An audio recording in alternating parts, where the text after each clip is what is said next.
I was called to be in the teacher's quorum. And I had this young man that drove me crazy. He was just obnoxious. He was rude. You couldn't teach a lesson. If the spirit was trying to come, he'd kill it. I just struggled with him. And then a wonderful thing happened. He turned 16.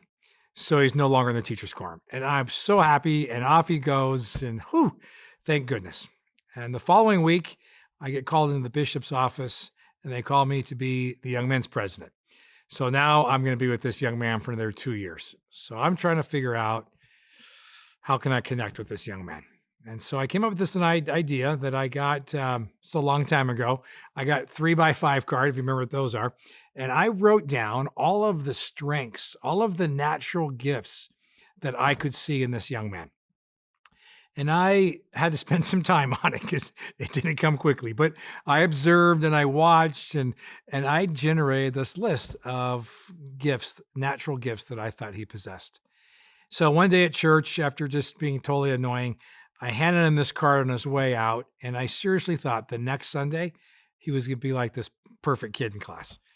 Well, next 2 years, he was just constant troublemaker. And that little list had no impact whatsoever.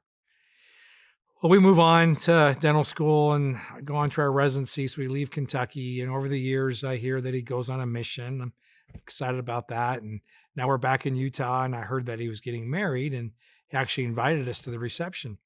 So it was a little ways away. But I told my wife, I said, we're going to this reception. I just want to see how this young man turned out.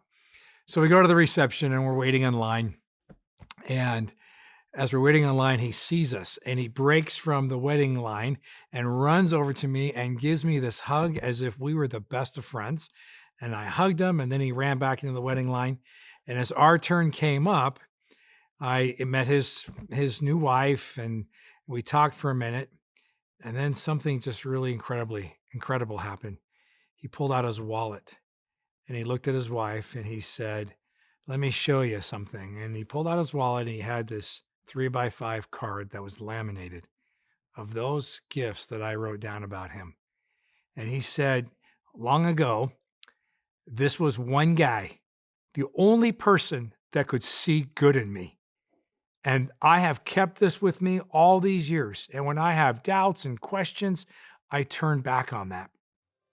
So I don't say that to boast. That was a simple thing. But that's the power of focusing on strengths instead of our weaknesses.